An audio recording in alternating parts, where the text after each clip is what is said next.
विद्यार्थियों को मेरा नमस्कार। आज हम पुनः आपके लिए बिल्कुल ई क्लास लेकर आज मैं आपके बीच उपस्थित हूँ। प्यारे विद्यार्थियों, ई क्लास को स्टार्ट करें उससे पहले आपके लिए एक ज़रूरी संदेश। जैसा कि हम अखबार, न्यूज़पेपर सबके माध्यम से देख रहे हैं कि हमारे जो परिवेश में जो कोरोना नामक जो वायरस है वो बिल्कुल आ चुका है और उससे हमको किस प्रकार बचना है, इसके लिए हमारी सरकार के द्वारा जो गाइडलाइन दी हुई है उस गाइडलाइन का हमको पालना करनी है। सरकार के द्वारा जो जो भी बातें हमको न्यूज़ चैनल या अखबार के माध्यम से या हम सुनते हैं उसके माध्यम से हमको बिल्कुल फॉलो करना है। और वो तीनों बातें मैं आपको पुनः एक बार बताना चाहूँगा कि आप बिल्कुल सोशल डिस्टेंसिंग का पालन करें।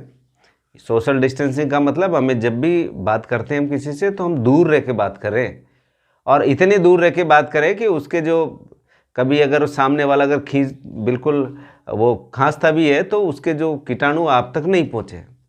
दूसरी बात, आप बिल्कुल मास्क का प्रयोग करें और जब भी घर आएँ और घर आते ही आप अपना बिल्कुल साबुन से बिल्कुल अच्छी तरीके से हाथ धोएं, और अगर साबुन भी उपलब्ध नहीं तो अपने जेब में एक सैनिटाइज की एक शीशी अपने जेब में रखें और बार बार आप उससे सैनिटाइज करते रहें। हमें पता है हमारी जो शिक्षा तंत्र है, शिक्षा तंत्र भी इससे प्रभावित है, क्योंकि क्लासें बहुत अच्छे से चल रही थी और हमें ये महसूस भी नहीं था कि ऑनलाइन क्लासों की आवश्यकता है, क्योंकि सारे बच्चे स्कूल में जाने लग गए थे और वहाँ पर हमारे जो गुरुजन थे वो हमें बहुत अच्छे से मेहनत करा रहे थे। परंतु वर्तमान परिस्थिति को देखते हुए सरकार ने हमें घर रहने के लिए, बिल्कुल आपको घर के लिए प्रेरित किया कि आप घर रहें, स्वस्थ रहें, सुरक्षित रहें। तो हमारी भी जिम्मेदारी बनती है कि हम घर छोड़ के बाहर नहीं निकलें और आपकी पढ़ाई बाधित नहीं हो गणित विषय की। इस हेतु मैंने फिर आज से आपके लिए पुनः बिल्कुल ई क्लास के रूप में मैं आपसे बिल्कुल डेली मुखातिब होऊंगा जब तक की परीक्षा नहीं होती है।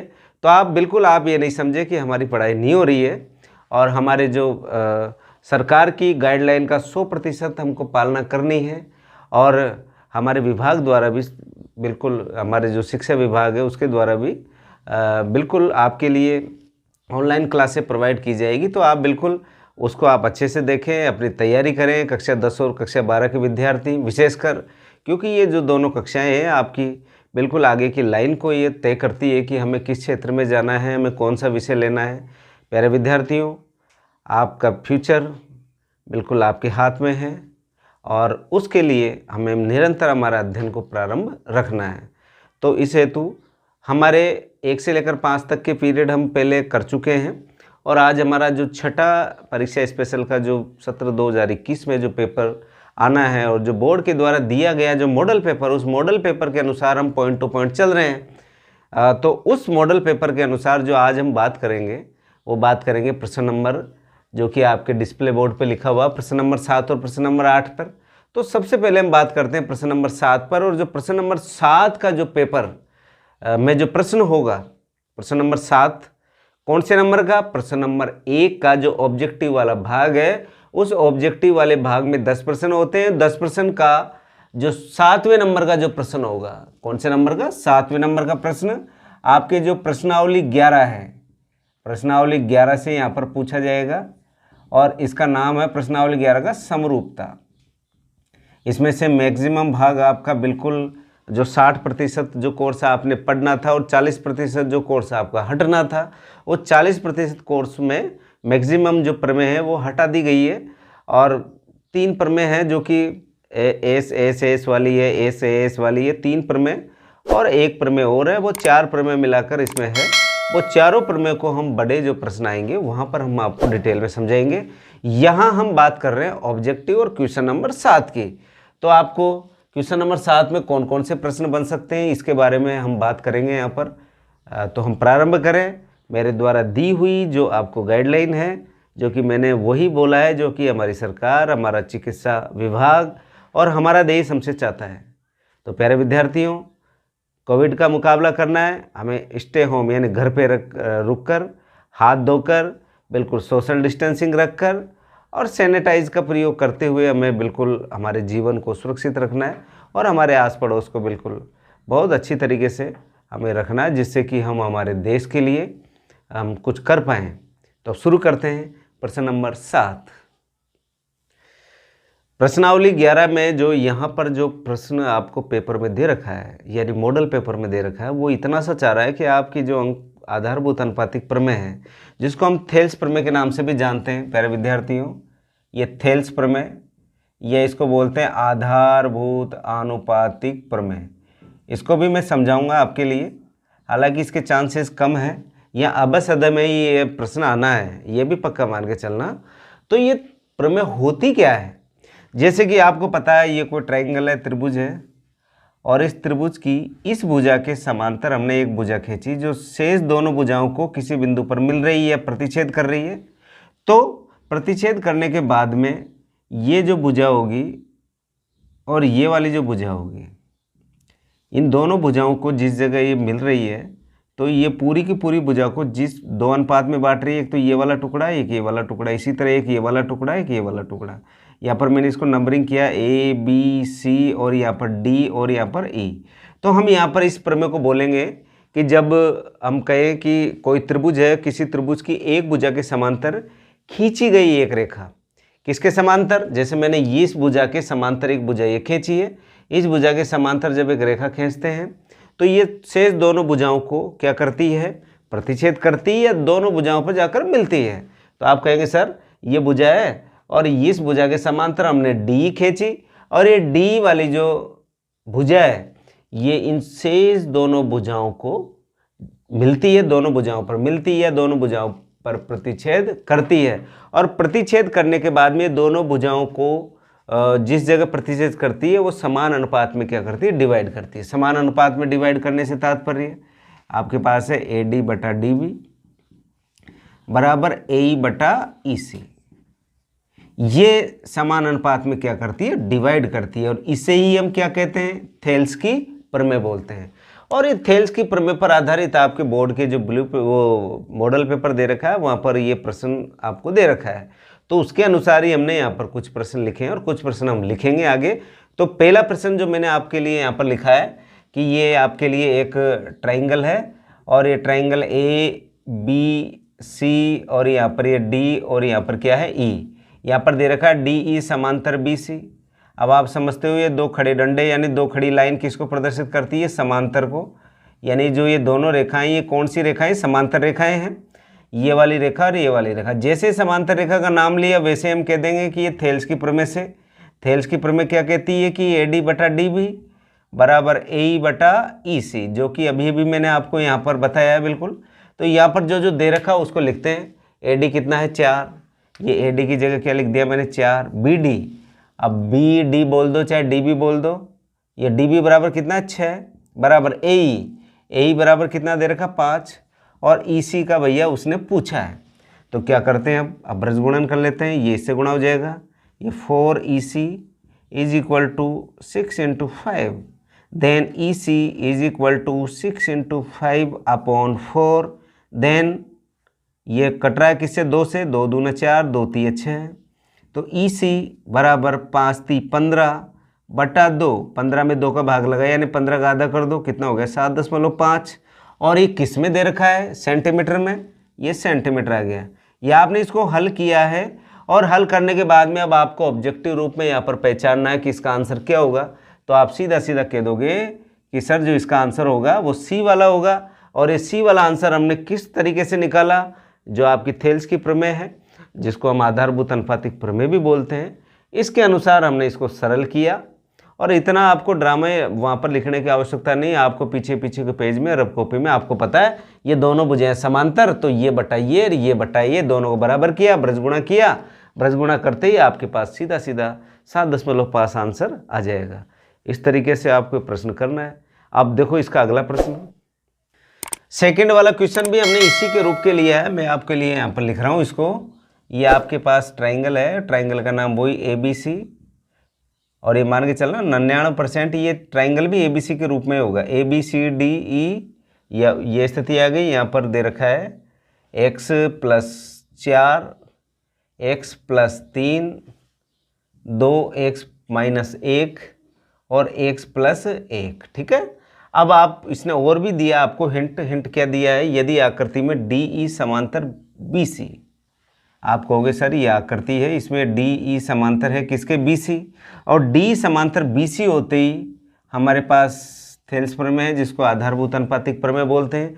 आधारभूत अनुपातिक प्रमेय क्या कहती है? आधारभूत अनुपातिक प्रमेय ये कहती है कि जब किसी त्रिभुज की एक भुजा के समांतर दूसरी भुजा खींची जाए तो वो भुजा शेष दोनों भुजाओं को प्रतिच्छेद करती है, और प्रतिच्छेद बिंदु होते हैं जिस जगह, वो प्रतिच्छेद बिंदु इन दोनों भुजाओं को समान अनुपात में क्या करती है, विभाजित करती है।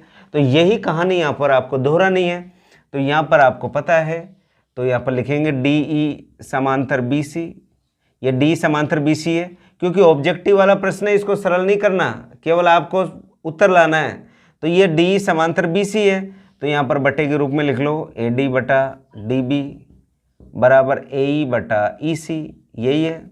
ये ए डी का मान बताओ x प्लस 4, डी बी का मान बताओ x प्लस 3 बराबर ए ई का मान बताओ 2x माइनस 1, और ई सी का मान बताओ x प्लस 1। ब्रज गुणन कर लो, ये इससे गुणा हो जाएगा, ये इससे गुणा हो जाएगा, देन x प्लस 4 और ये आ गया x plus 1 is equal to, ये इससे गुणा हो जाएगा 2x माइनस 1 और x प्लस 3। अब गुणा कर लो इसको, x को x से गुणा किया, x स्क्वायर, x को 1 से गुणा किया, ये आ गया x, 4 को x से गुणा किया 4x, फिर 4 को 1 से गुणा किया 4 एकम 4 बराबर, इधर 2x को x से गुणा करेंगे तो 2x स्क्वायर आ गया, फिर 2x को 3 से गुणा करेंगे तो कितना आ गया, 3 दूना 6, 6x आ गया, फिर माइनस का 1 को x से गुणा करेंगे माइनस का x, फिर माइनस का 1 को 3 से गुणा करेंगे माइनस का 3। ठीक है, सब को एक तरफ ले लो, ये इधर वाले को ले चलते हैं इधर, क्योंकि 2x स्क्वायर बड़ा है, ये x स्क्वायर है तो इधर ले चलते हैं। पहले उधर वाले को उतार लो, x square plus 6x minus का x माइनस 3, इसको इधर ले चलो, माइनस का x स्क्वायर माइनस का x माइनस का 4x, ये प्लस का 4 इधर गया तो माइनस का 4 बराबर क्या हो गया, 0 हो गया। अब देखो यहाँ पर 2x स्क्वायर x स्क्वायर, तो x स्क्वायर बचा, 6x में से 4x गया तो 2x बचा, 2x में से भी 1x और गया, नहीं ये देखो कितना हो गया, ये तो ऐसे हो गया, देखो ये माइनस का 2x है, माइनस का x है, दो माइनस का 2x और माइनस का 4x माइनस का 6x, तो ये सीधा सीधा यहाँ से कट गया है। ठीक है, इसके बाद में माइनस का 7, 4 है, माइनस का 3 है तो माइनस का 7 बराबर 0, तो ये x स्क्वायर बराबर 7 चले गया इधर तो प्लस का 7, तो x बराबर ये अंडर रूट 7 हो गया, क्योंकि स्क्वायर हटाएंगे तो इधर क्या लग जाता है, अंडर रूट लग जाता है। x का मान आ गया आपके पास अंडर रूट 7, और अंडर रूट 7 किस में है, यहाँ पर सेंटीमीटर मीटर का कोई दिया ही नहीं उसने, तो यहाँ पर आंसर आप ढूंढोगे तो डी वाला जो आंसर होगा वो अंडर रूट 7 होगा। तो प्यारे विद्यार्थियों, यहाँ पर हमने किया क्या, हमने कुछ भी नहीं किया, हमने वही आपके पास थेल्स प्रमेय का हमने उपयोग किया। उसने दो समांतर रेखाएं दे रखी है, अब दो समांतर रेखाएं हैं जिसको हम भुजा के रूप में यहाँ पर रिप्रेजेंट कर रहे हैं, क्योंकि ट्राइंगल में है, ये दोनों भुजाएं हैं, दोनों समांतर है, तो शेष दोनों भुजाओं को समान अनुपात में क्या करता है, बांटता है। तो इसलिए ये बटा ये यानी ए डी बटा डी बी और ए ई बटा ई सी, इन दोनों को बराबर किया, क्रॉस मल्टीप्लाई किया, यानी जैसे ही हमने यहाँ पर ही मान रखा, हम कक्षा 7 में चले जाते हैं। कक्षा 7 और कक्षा 8 के अंदर बिल्कुल बीजीय व्यंजक वाली जो प्रश्नावलियाँ वहाँ पर ये गुणा करना आपको सिखा रखा है, तो आपने वहाँ पर से इसको आप अच्छी तरीके से सीखा है प्यारे विद्यार्थियों। तो इसका जो आंसर होगा वो आंसर हो गया x is equal to under root 7। तो इस तरह के प्रश्न यहाँ पर आपसे पूछे जाने हैं, ये पक्का मान के चलना, छोटे पूछे जाएंगे, केवल आपको ये भुजा का बटा इसके और इस भुजा का बटा इसके करना है और आपको सीधा सीधा वहाँ पर आंसर प्राप्त करना है। अगले प्रश्न की ओर बढ़ते हैं।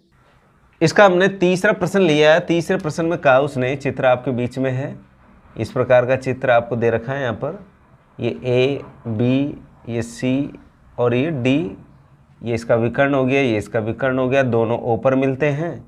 और यहाँ पर दे रखा आपको 2, यहाँ पर दे रखा 5, यहाँ पर दे रखा 2x प्लस 4 और यहाँ पर दे रखा 2x माइनस के 2। ठीक है, तो हमें पता है इस जो चित्रानुसार ये आपके बड़ा प्रश्न भी है, बड़े प्रश्न में इसको हम विस्तार से बताएंगे। अभी आप छोटे प्रश्न के लिए इतना सा ध्यान रखें कि यहाँ पर होता है ओ ए, ओ से लेकर ए बटा ओ सी बराबर ओ बी बटा ओ डी, यानी विकर्णों का जो संबंध होता है वो इस तरीके से होता है, ओ ए बटा ओ सी और OB बटा OD, ये मान उठा के रख दो यहाँ पर, क्योंकि आपको किसका मान निकालना है, x का मान निकालना है। तो OA का मान कितना 2, OC का मान कितना 5, OB का मान आपके पास है 2x - 2 और OD का मान है आपके पास 2x + 4। अब आपको ब्रज गुणन करना है, आप इससे गुणा कर दो, ये गया 2x + 4, यहाँ पर 5 से मल्टीप्लाई कर दो, 5, 2x - 2 गुणा करो, 2x को 2 को 2x से गुणा किया तो कितना हो गया, 2 दूने 4x, 4 दूने 8 बराबर 5 दूने 10x और 5 दूने 10। ठीक है, अब इस पूरे वाले नंबर को इधर ले चलो, इस इधर ले चलने को बोलते हैं पक्षांतरण करना, लिखने की आवश्यकता नहीं है क्योंकि आप लोग सब परिचित हो इससे। तो ये 10x माइनस का 10, इसको 4 को इधर ले चलो, माइनस का 4x, 8 इधर गया तो माइनस का 8 बराबर 0, 10x में से 4x गया तो कितना बचा, 6x बचा, माइनस का 10 और माइनस का 8 कितना हो गया, माइनस का 18 हो गया बराबर 0। 18 को इधर ले चलो पक्षांतरण करके, तो 6x बराबर 18, तो x बराबर हो गया 18 में 6 का भाग लगाना है क्योंकि ये ब्रज गुणन करेंगे तो 6 नीचे चले जाएगा बटे में, 6 × 18, तो x की वैल्यू जो आ गई आपके पास 3 आ गई। और यहाँ पर भी आप उत्तर में जब ढूंढोगे तो यहाँ पर x की वैल्यू कितनी प्राप्त हो रही है, आपको 3 प्राप्त हो रही है यहाँ पर। तो इस तरीके से ये आपके पास ये बड़ा प्रश्न भी है, इस प्रश्नमाला से बड़े प्रश्न भी आने हैं। अभी छोटे प्रश्नों पर छोटी छोटी बातें कर रहे हैं हम यहाँ पर कि आपको इस तरीके से इसको याद रखना है। ठीक है, जब बड़े प्रश्न आएंगे, जब मैं इसको बताऊंगा कि ये OA और OC और OB और ये OD बराबर कैसे है अनुपात के रूप में, या बड़े प्रश्नों पर बात करेंगे। छोटे प्रश्नों पर आपको इतना सा याद रखना है, इतना भी हल करने की आवश्यकता नहीं पड़ेगी, आपको सीधे रिजल्ट याद है तो आप इसको 2/5 और 2x - 2 और 2x + 4 करके बराबर करके क्रॉस मल्टीप्लाई किया और आसानी से आप वहाँ पर आंसर प्राप्त कर सकते हो। आगे बढ़ते हैं अगले प्रश्न की ओर। इस तरीके से हमने 3 प्रश्नों पर यहाँ पर बात की हमने प्यारे विद्यार्थियों। इन तीनों प्रश्न पर आधारित आपको छोटे छोटे प्रश्नों को आपको तैयार करना, जिसमें कौन कौन से प्रश्न हो सकते हैं। आपके लिए जो प्रश्नावली जो आपकी 11.2 है, प्रश्नावली 11.2 के जो आपका 11.2 का जो उदाहरण है, उदाहरण नंबर पहला और वह दूसरा वेरी इंपॉर्टेंट है परीक्षा की दृष्टि से, और 11.2 का क्वेश्चन नंबर फर्स्ट वह क्वेश्चन नंबर सेकंड, ये दोनों प्रश्न और विविध प्रश्नमाला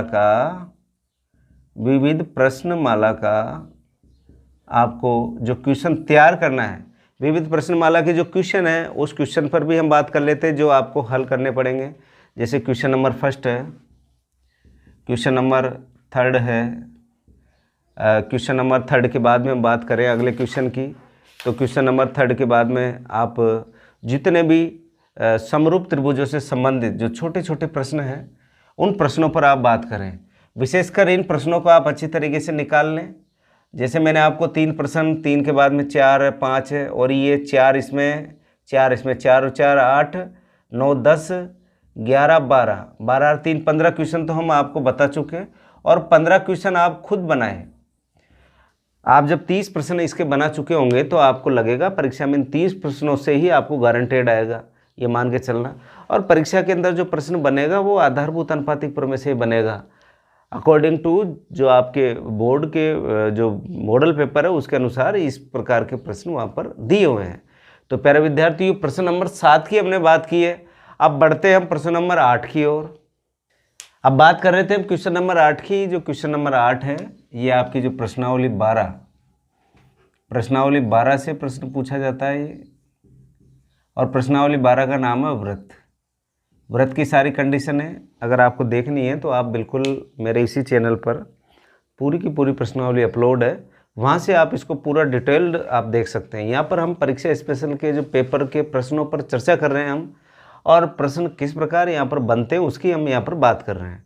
तो इस प्रश्नावली 12 वृत्त यानी किसी निश्चित बिंदु से निश्चित दूरी पर लिया गया बिंदुओं का बिंदुपथ वृत्त कहलाता है। ये सारी बातें हम जानते हैं। तो ये वृत्त कहला गया, यानी एक निश्चित बिंदु से निश्चित दूरी पर लिया गया ये बिंदुओं का बिंदुपथ क्या कहलाता है, एक वृत्त कहलाता है। और ये वृत्त का केंद्र है O, ये वृत्त की त्रिज्या R है। इसको डबल कर दे तो ये क्या हो जाती है, जीवा हो जाती है। ये ए बी को हम जीवा के नाम से कहेंगे। और ये जीवा कैसी है, सबसे बड़ी, और सबसे बड़ी जीवा को हम क्या कहते हैं, व्यास कहते हैं। ये ऐसा नहीं है कि व्यास को जीवा नहीं बोलते हैं, बट वो जीवा क्या होती है, सबसे बड़ी जीवा होती है। कि किसी वृत्त की जो सबसे बड़ी जीवा को क्या कहते हैं, व्यास कहते हैं। तो आप समझ गए कि जो केंद्र से होकर जो जीवा गुजरती है वो व्यास होती है। अब उसमें हमने एक बात और कही थी कि किसी वृत्त के केंद्र से ये केंद्र को ये किसी व्यास से मिलाने पर, यानी ये मिलाने पर जो ये 90 डिग्री का कोण बनता है, यह केंद्र की व्यास से जो दूरी होती है, तो ये क्या करती है, इसको बराबर बराबर दो भागों में क्या करती है, डिवाइड करती है। ये जैसे पूरा 8 सेंटीमीटर का, तो ये 4 होगा। ये वृत्त का क्या हो जाता है, ये वृत्त की त्रिज्या हो जाती है, इसको त्रिज्या बोलते हैं। और ये 90 डिग्री का कोण बन गया। तो ये जो आपके पास ट्राइंगल निकल के आता है, इस ट्राइंगल में आपको पाइथागोरस प्रमेय का उपयोग यहाँ पर करना पड़ेगा। किसका करना पड़ेगा, पाइथागोरस प्रमेय का। इसको हम बोधायन के रूप में भी जानते हैं। बोधायन ने तो बहुत पहले बता दिया था इस रिजल्ट को, और बाद में पाइथागोरस ने कहा, तो हमारे जहन में पाइथागोरस बैठ रहा है।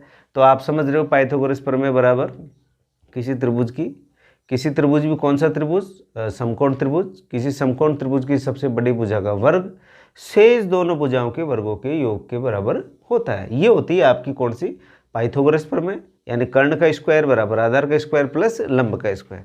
कुछ रिजल्ट और है जो कि अभी सवालों के साथ हम यहाँ पर चर्चा करेंगे। प्यारे विद्यार्थियों, एक एक लाइन टू लाइन आप समझते चलें, क्योंकि बहुत सारे इसमें से भाग हटा दिए गए हैं, 40% कोर्स में हट गए हैं। तो जो हमारे सिलेबस में हम उसी को हम यहाँ पर बिल्कुल आइडेंटिफाई कर रहे हैं और उसी पर हम यहाँ पर बात कर रहे हैं। तो शुरू करते हैं। यहाँ का पहला प्रश्न, 10 सेंटीमीटर त्रिज्या वाले वृत्त के केंद्र से, ये कोई वृत्त है और इस वृत्त का ये वृत्त है, और इसकी जो त्रिज्या कितनी दे रखी है, 10 सेंटीमीटर दे रखी है। वाले वृत्त के केंद्र से 6 सेंटीमीटर दूर स्थित, कितने सेंटीमीटर दूर स्थित, आप वो कह रहा है कि 6 सेंटीमीटर दूर स्थित जीवा की लंबाई ज्ञात करो। इससे 6 सेंटीमीटर, ये जैसे ये आ गया, ये यहाँ से कितना सेंटीमीटर दूर है, 6 सेंटीमीटर। ठीक है। अब इस त्रिज्या को यहाँ नहीं बना के हमारी सुविधा की दृष्टि से हमने यहाँ पर ले ली। ये कितनी है, 10 सेंटीमीटर। ये आपकी जीवा है, जीवा का नाम रखा मैंने ए बी। ये वृत्त का केंद्र है और केंद्र से ये जो बीच की दूरी हम निकाल रहे हैं, लंबवत होती है, इसको एम लिखा। तो हमें पता है कि ये ओ एम लंबवत है ए बी पर। ये हमने किससे, रिजल्ट से हमको पता है। जो हमारे जो प्रमेय है, वहाँ पर हम बड़े प्रश्नों में प्रमेय समझाऊंगा, तो वहाँ पर इस प्रमेय को भी हम सिद्ध करेंगे। तो आपको पता है कि वृत्त के केंद्र को जब वृत्त की जीवा से जब हम मिलाते हैं, यानी दूरी, सीधी दूरी जब ज्ञात करने के लिए, तो ये 90 डिग्री का कोण बनता है। अब यहाँ पर उसने क्या रखा है, ओ ए बराबर कितना दे रखा है, ओ ए बराबर 10 सेंटीमीटर दे रखा है, और ओ एम बराबर दे रखा है आपको 6 सेंटीमीटर दे रखा है। आपको ए बी का मान निकालना है।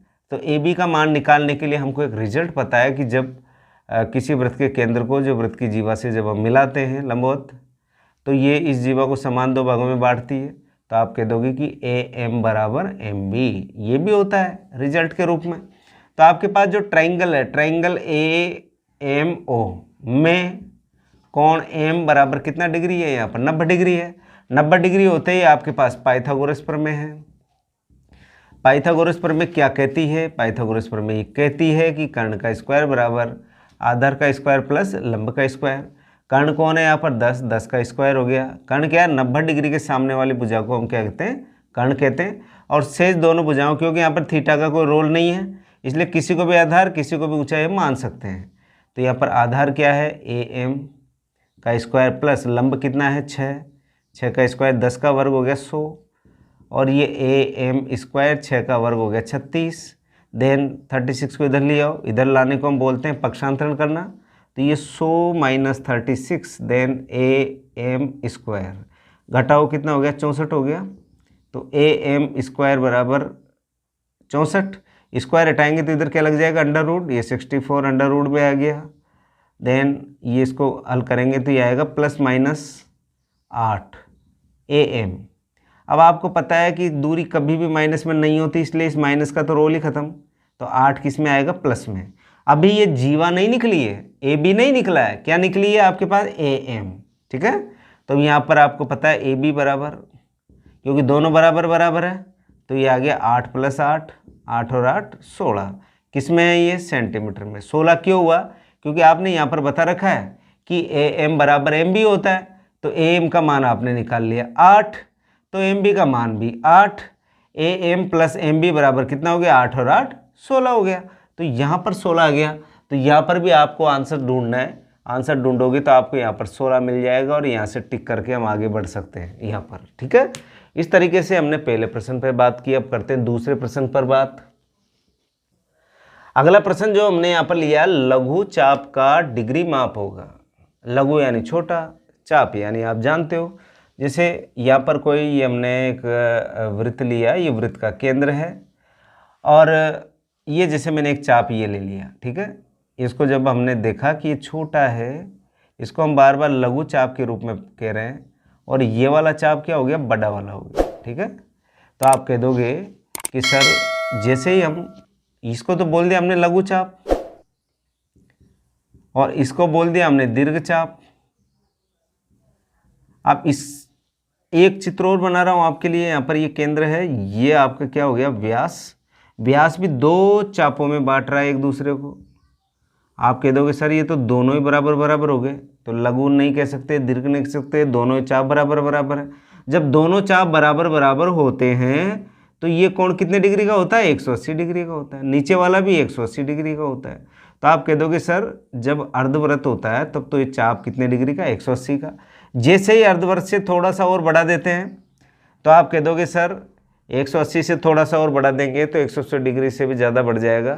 तो ज़्यादा यानी 180 डिग्री से जो छोटा 180 डिग्री का कोण है, अभी इसको जैसे हमने 170 का बना दिया, कितने का बना दिया, 170 का। तो आप कह दोगे सर ये इतना सा भाग छोटा हो गया यार, ये ऊपर वाला इतना सा भाग बड़ा हो गया, तो 180 से छोटा। तो यहाँ पर देखो आप, लघु चाप का डिग्री माप होगा 180 से अधिक नहीं होगा, 270 नहीं होगा, 360 नहीं होगा, क्या होगा, 180 से कम। अब अगर इसी को ऐसे पूछ ले लघु चाप का डिग्री माप, ये लघु चाप तो पूछा है, और अगर वो दीर्घ चाप पूछ ले तो आपका आंसर होगा 180 डिग्री से अधिक, ठीक है। तो वो क्या हो गया, दीर्घ चाप हो गया।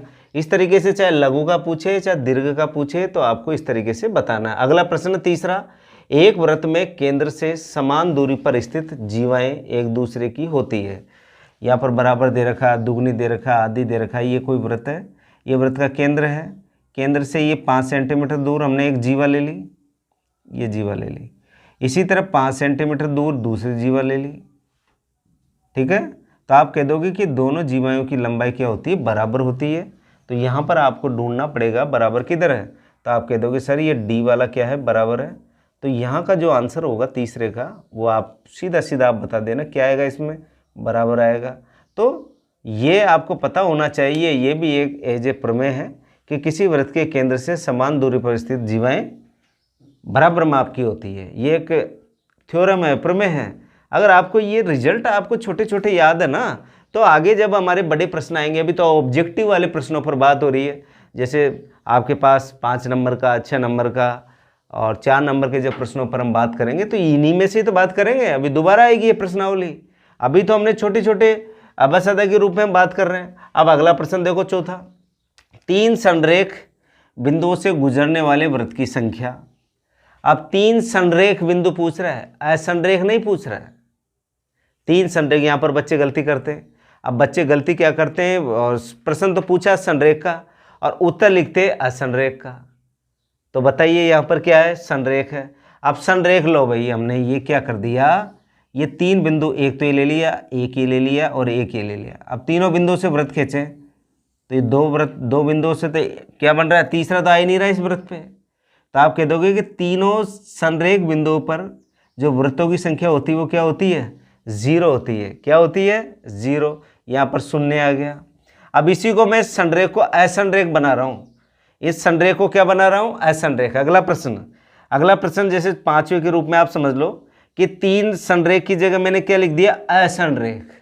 असंरेख का मतलब हो गया जैसे ये कोई वृत्त है, ये एक बिंदु ये आ गया, एक ये आ गया और एक ये आ गया। क्या ये तीनों संरेख बिंदु है, क्या नहीं है। तो आप कह दोगे 3 असंरेख बिंदुओं से केवल और केवल एक वृत्त खींचा जा सकता है। कितना वृत्त, एक। तो यानी संरेख आ जाए तो आप कह दोगे वृत्तों की संख्या 0, और इस संरेख के आगे और लग जाए, असंरेख आ जाए, तो आप कह दोगे वृत्तों की संख्या कितनी? 1। बहुत बहुत इंपॉर्टेंट प्रश्न है डियर स्टूडेंट, आता है ये प्रश्न और परीक्षा में पूछने की संभावना भी है पूरी पूरी। तो इसलिए इस प्रश्न को आप अच्छी तरीके से देखें तो आप सीधा सीधा यहाँ पर समझ जाओगे कि 3 संरेख से तो 0 और असंरेख से 1। अब कई बच्चे सोच रहे हैं कि सर ये संरेख और असंरेख क्या बीमारी है? संरेख का मतलब जो एक ही रेखा पर स्थित हो। एक रेखा, ये जैसे हमने ये एक बिंदु लिया A, ये दूसरा बिंदु लिया B, ये तीसरा बिंदु लिया C, ये तीनों बिंदु एक ही रेखा पर स्थित है।